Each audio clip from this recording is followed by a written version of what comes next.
Hello, everyone, and welcome back to the Big Bros podcast. My name is Jeremy, and I'm joined by my lovely friend and co-host, Ilan. How are we, mates? I'm pretty good, man. How are you? I'm good.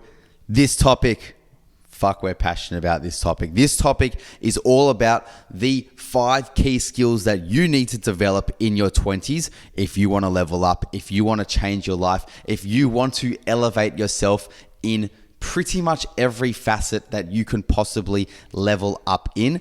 These are the 5 skills that we have employed. We're continuing to employ. We're continuing to try to get better in as well because we don't have it all worked out.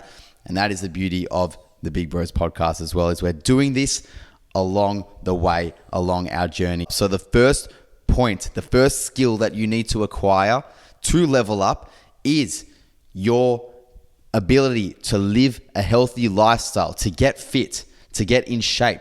I remember when I was a 15, 16-year-old skinny, lanky kid with a little bit of a pot belly in the gym, getting in there for the first time, I was a shell of who I was once I started to get in shape, once I started to eat the right foods, to feel better about myself, to level up. And anyone listening to this who has been there, either on a really maybe obese level, an overweight level, or a very underdeveloped level, and you have now leveled yourself up in a way where you are so much more confident in your body and who you are and what you show and the way you move, you will know that getting in the gym, getting in shape has probably changed your life. It's changed my life as well.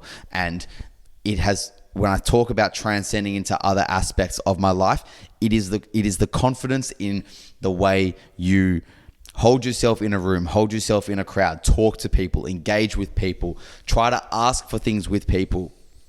If you are naturally someone that is quite overweight, quite obese, quite not happy with your body, and this is not to, fat shame or anything like that, but skinny privilege is a thing. It just is a thing. Whether you like it or not, skinny privilege is a thing. If you take person A versus person B, and person A is in shape, is holding themselves well, is talking quite confidently, and person B, might be a confident speaker, but they look very much out of shape, and you're both going for the same job, well, person A might be more likely to get that job because looking after yourself in a disciplined way just shows how you can then also act in different settings as well. That discipline of looking after yourself, of living a healthy lifestyle, transitions into a whole lot of different areas of your life.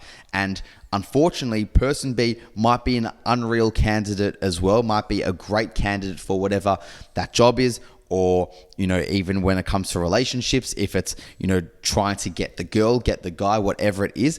But naturally, we look at fitter people in a different way. And that is the way society works, because it tells us about how they act about themselves, not just for a body and a health perspective, but in other aspects of life too.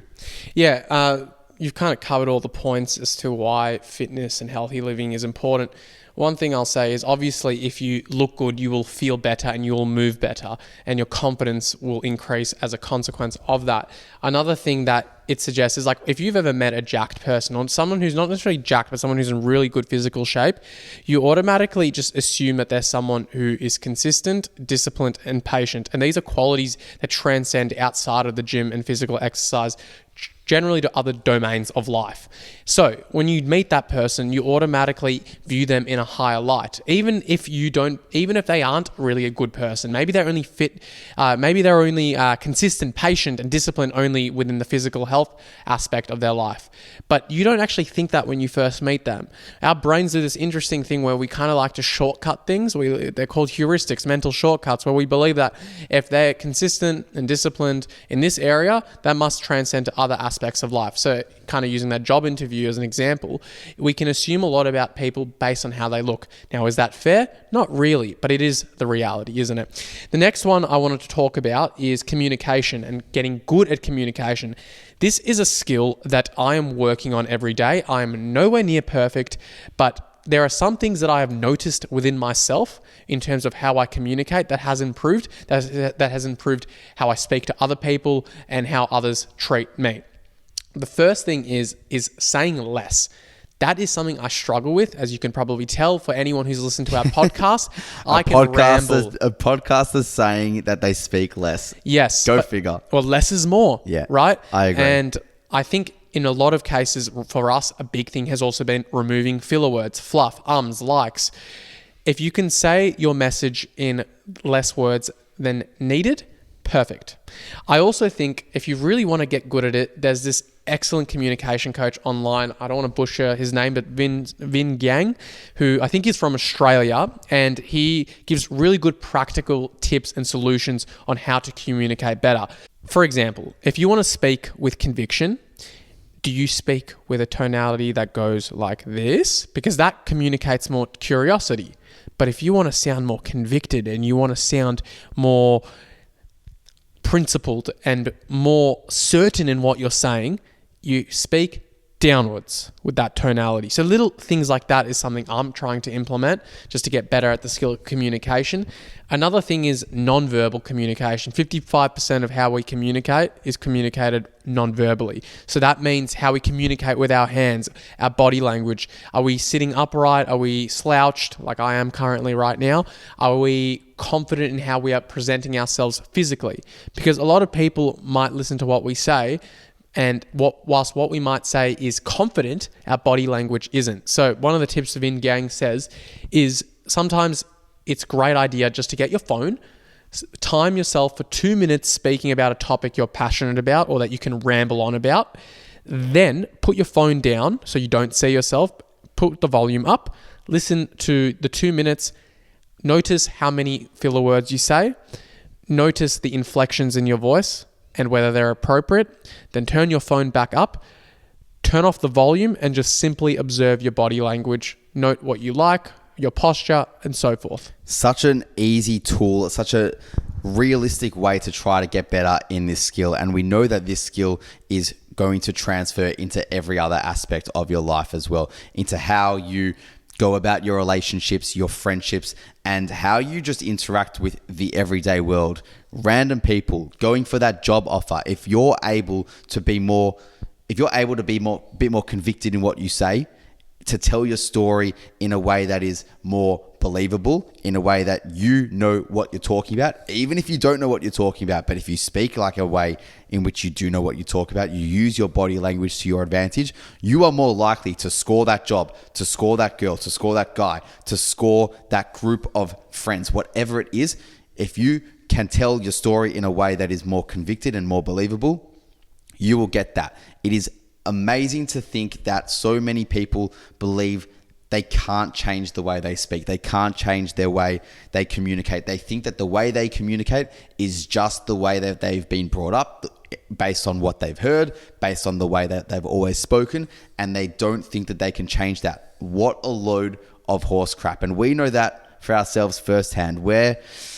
What is this? About 110 episodes into a podcast now. That is 110 weeks of sitting down without our phones, communicating to each other about a topic for about half an hour of our time. And you're bound to grow in your communication if you do something like that. And that's not to say that everyone should have a podcast and everyone should talk for a long period of time about a topic without distractions. But what I do firmly believe is that everyone should have at least some form of way in which they try to level up their communication as a skill, whether that is through a means of a podcast or whether that's just through social media, a burner account on TikTok, picking up the phone and looking at yourself in the camera and talking for 2 minutes straight about something you're passionate about. And far out, you will recognize so much about yourself in the way you communicate that you never once did. And this is something that is scary, and it's weird as to why it is scary, because it's just you after all, and it's just you in a room talking to yourself about something you're passionate about. But I know for myself, when I started doing this and I'm trying to record a video of me talking about something, and I'm realizing all of the filler words that I'm saying, I'm realizing the difference in tonality in my voice, the inability to be convicted when I want to be convicted, the inability to express my thoughts with my words in a particular way that I desire to do so, You learn so much about your communication just through this simple exercise with yourself of picking up your phone, clicking play, and talking, and verbally talking as well with your hands. And what an easy way to get better at a skill, and something that I urge everyone to do, because God, it'll change your life in terms of how you communicate with people, with strangers, with people close to you. And you'll probably notice that you will land certain things, jobs, friendships, relationships that you might not have ever dreamed of, just because you're able to deliver your words in a way that is so different to 90% of the population. And it might be ironic because you and I aren't, I'll be honest, we are not the best communicators. But if you compare how we communicate now versus 100 episodes ago, it is chalk and cheese. Oh, mate. And that's natural, right? What we spoke about before about, with 110 weeks of episode development, you would hope so. But yeah, going back to listen to our episodes from not even a year ago, but like 4 months ago, 5 months ago, hearing the amount of filler words that I know that I was using. You were always pretty good at this, I would say. But from my perspective, that is something that I've really tried to drill down. And look, we are human. We're going to be making mistakes in the way in which we say. But I also think something that you and I also try to employ a little bit more now is using some silence to our advantage. If you don't know what it is you want to say just in that moment, that's okay. Allow some silence. Silence is good. It allows for a moment of reflection and to digest what it is you're talking about with that person. And that doesn't just go for a platform like this, but when you are communicating with people in conversation, in the pub, at a party, whatever it is, you'll notice that like people always tend to try to jump in and say things and they don't actually listen. But if you allow a brief moment of silence, you allow for that person to actually digest what it is that they've said, what you've said as well. And the conversation just feels a lot more in tune and fluent than just jumping in and popcorning your communication, which is what we normally do in social settings. If you're in your 20s and you haven't developed the skill of, I don't even know if this is considered a skill, but developing self-belief, the skill of developing confidence in yourself, this is the perfect time, the perfect era in which you should capitalize on the time that you've got available. Now, some people might say, well, how do you develop self-belief? In fact, I do not have self-belief. I'd posit the fact that chances are you haven't done anything super challenging in your life. And the reason I say that is because we tend to get self-belief when we have something challenging to do and we have doubts that we might not be able to complete it, but we transcend that challenge or we complete it. We have a sense of accomplishment, and now we have a reference point that says to us, you did something really hard, therefore you can do really hard things in the future. That is how self-belief is cultivated. And guess what? You can fake it till you make it. You do not need to feel confident to do something. I've been really big on this trend the last few weeks in our episodes, the whole idea of the cognitive distortions that we tell ourselves. You do not have to feel as though you've got self-belief to do something. You start doing stuff, the belief comes along the ride. It comes along the journey as a passenger. The key is that you start to create that evidence. The evidence is what you do about it, not what you feel. I'm going to say it. I'm going to say what we have spoken about off air, what we've spoken about many times in our episodes, and that is echoing the sentiment of Mr. Alex Hormozy, and that is, you do not become confident by shouting affirmations in the mirror, but you become confident through an undeniable stack of proof that you are what you say you are based on what you do. Your actions confirm your level of confidence. If you have evidence that you do certain things, act certain ways, that is ultimately what breeds confidence. And confidence is that topic that you and I always come back to. It's something that I've always been so passionate about, from growing up as feeling like someone who wasn't maybe all that confident in themselves and trying to get better in that realm of practice. And it's always a definition that I've always tried to grapple with, as you have as well. And I've always said that confidence is a sense of knowing that you will be okay in a situation, in whichever situation that is. It is the sense of knowing that you'll be okay. But I think the layer that I didn't quite think about when coming up with that definition is why. why would I have that sense that I will be okay in a situation? Why would I actually feel that way? And the why comes from that undeniable stack of proof through evidence, through the doing, that I have been in situations like this before. Like you mentioned, being in a hard situation and building that self-belief, building that callous that you can do the thing and you do it repeatedly. That is the why, that you know when you do enter unfamiliar situations that you will be okay. That is confidence and that is self-belief. And the way to get there is faking it till you make it. Your brain cannot differentiate fact from fiction. We are very good at believing the lies that we tell ourselves. It is not an uncommon thing for us to believe fibs, to believe crap. So why not at least make it a useful lie about yourself? Yes, that could mean shouting a few affirmations, but it means doing the thing alongside shouting the affirmation. Shouting the affirmation on its own without any evidence to back it up isn't going to achieve anything, right? But with that being said, people who fake it till they make it, that is the starting recipe to any success in life. We started the podcast with that mentality. Why not us? Fake it till you make it. It also goes in any job sphere. Once you start faking it till you make it, you realize everyone else did as well, because no one started with confidence. No one started with competence. That was created over time with the belief that, hey, I'm here, I'm going to do what I can, and whatever happens, happens. But truthfully, I'm here, I'm going to pretend like I know something because that's going to give me a sense of confidence.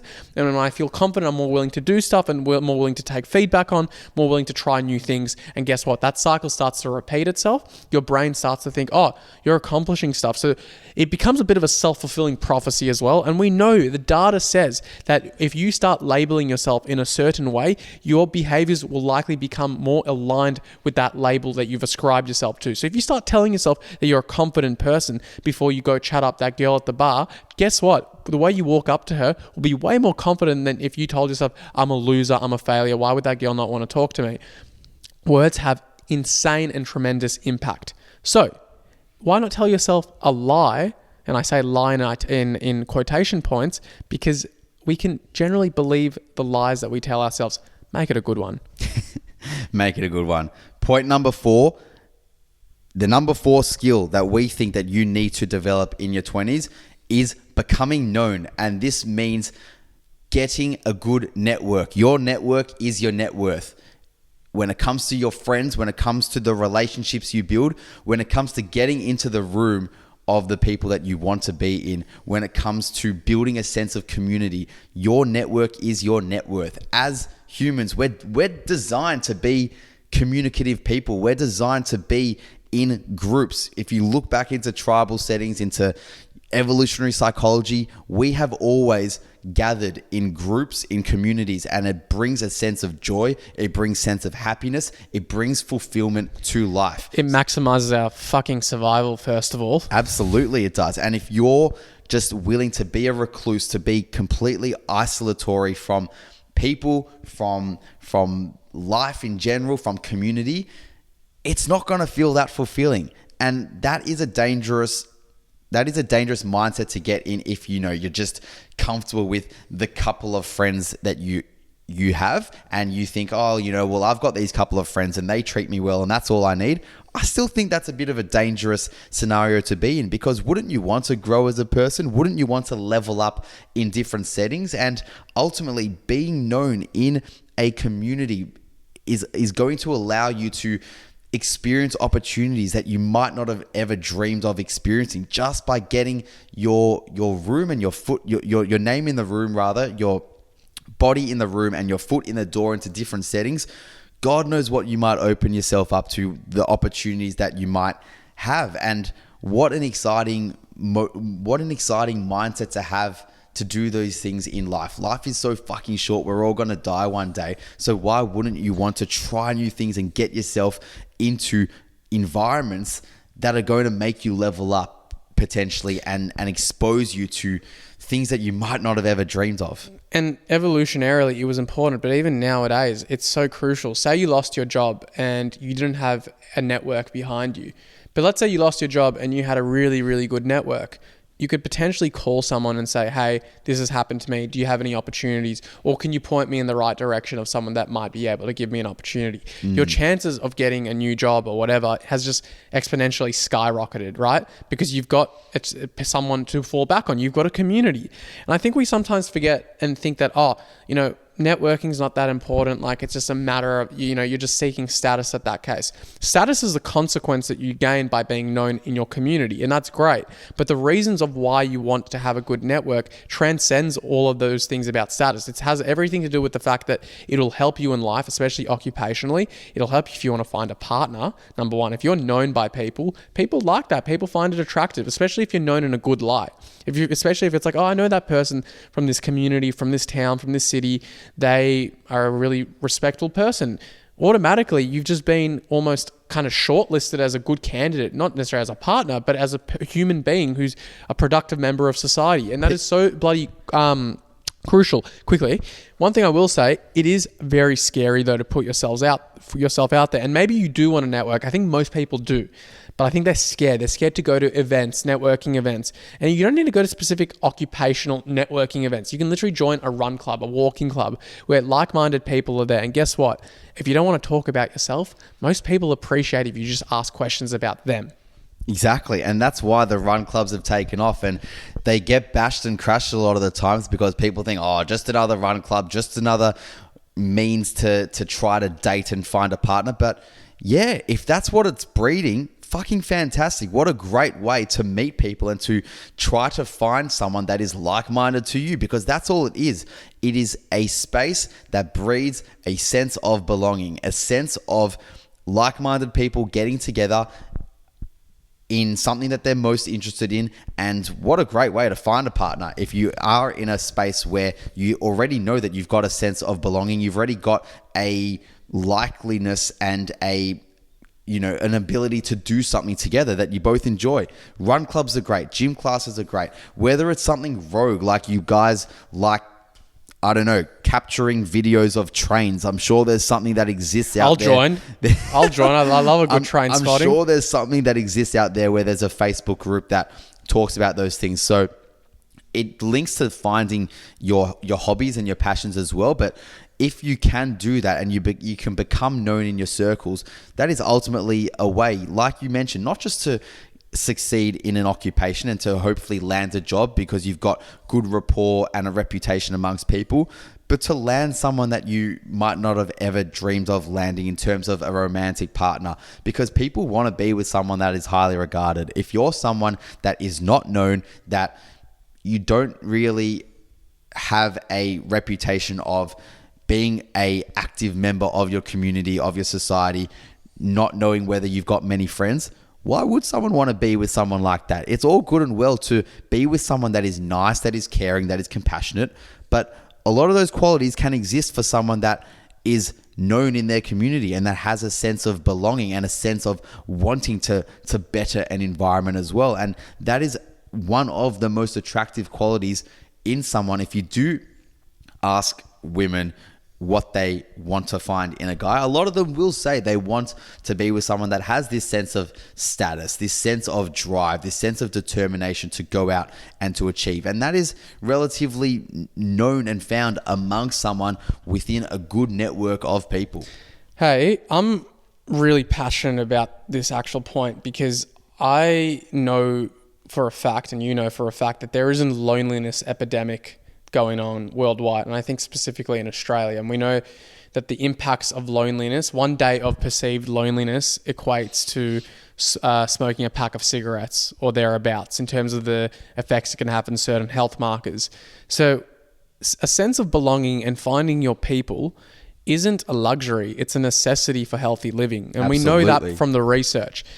But more importantly, if you're asking yourself, well, how do I get involved? This is where being really, really open-minded helps. Get on Facebook, look at community events near you. Chances are there's always something going on. If you can get somewhere, like going to a market or going to a place where you know there'll be people, see what your hobbies are and see if there are activities regarding or around your hobbies. And guess what? If there aren't and you want to make a group amazing. Take that initiative. Potentially set up a group. If it's literally train spotting and that's all you do is go look at V-line trains going from Traralgon to Southern Cross Station, by all means, I'm sure there'll be like-minded people out there who like the same stuff as you. If it's watching planes and you want someone to go to Tullamarine Airport with you to look at the 777 fleet, do that. Chances are there's a group that exists. If there isn't, make one yourself. That's how you become known. Last point, it's a skill of finding a strong why. What does that mean? Finding direction, finding a sense of passion, a sense of determination to do something. As we say, you are not a Kinder Egg. You are not this inbuilt thing with this sense of gift and present and passion inside of you. You need to actually go out into the world and find what that is. And this can often be convoluted as finding yourself. And I hate that because I don't think finding your passion and finding your purpose is the same thing as finding yourself. I think there needs to be some level of actionable goal setting towards what it is that you are passionate about. And the reason as to why it is so important to do so is because it does give you that drive to continue on with cracking on with things when times are tough as well, because you're not always going to be motivated to do shit in life. Just like when we always compare to going to the gym, you're not always going to be in that state of motivation to go to the gym. But if your why is I want to go to the gym to lose 5 kilos because I know that when I lose that weight and I have that 5 kilos off of me, I feel healthier and I feel more alive and confident within myself, and I feel like I can approach people that I might normally not approach, and I can speak in ways that I might not normally speak if I have that excess body weight on me. All of those reasons are great enough reasons to be a why in this situation. Your why is so important to the actions that you take in life, and that is for a gym scenario. It can be for a career scenario as well. It can be for just the person you want to be with in life, for the friends you want to be around, for the hobbies you want to undertake. Your why is so important for why you choose to do what it is you're doing. Otherwise, you're just on an autopilot mode. Finding a specific why is also helpful if you want to know whether the goals you have are ones you truly want or are goals imparted on you by others. So what I mean by that is everyone, if they have a goal they truly care about, can probably go down the rabbit hole and figure out why that goal is meaningful towards them. So I think the gym example is actually really, really important because, for example, it might not be an aesthetics point of view. Perhaps someone wants to lose 30 kilograms, and for that person, losing those 30 kilograms enough on its own isn't a really good specific why. But if you were to ask them, well, why is losing 30 kilograms important for you? Well, they say, my doctor recently told me that I'm at risk for type 2 diabetes. I'm at risk for cardiovascular disease. I'm not in a healthy spot. There's a chance I might not be able to walk in 10, 15 years.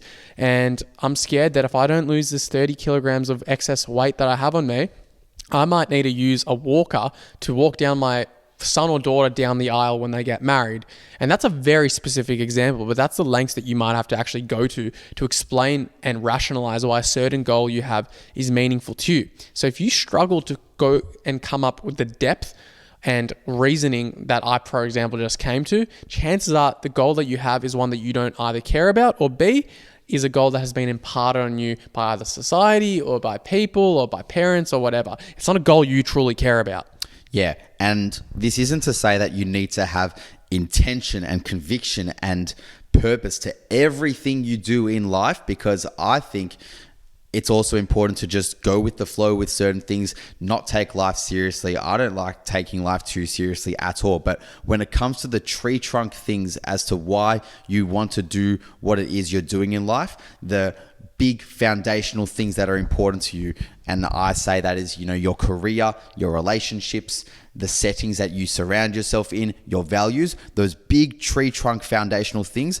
This is where your why is important, and this is what is going to give you direction to act in all facets of your life so that you can have the leeway to therefore just be chilled and relaxed in other settings. Because otherwise, if you're just chilled and relaxed in every setting, that is where you tend to see direction loss happen, loneliness happen, sense of not belonging to a certain thing happen, and that is where the danger starts to come into play. I love it, guys. On that note, we hope you guys enjoyed this episode. We hope you're having a lovely Tuesday and you have an amazing rest of your week. If you've Rate us 5 stars, please. if you're liking this shit. Rate us 5 stars. We're all growing together, and we bloody appreciate the support. Exactly. So on that note, guys, have a great one. See you next week. Bye.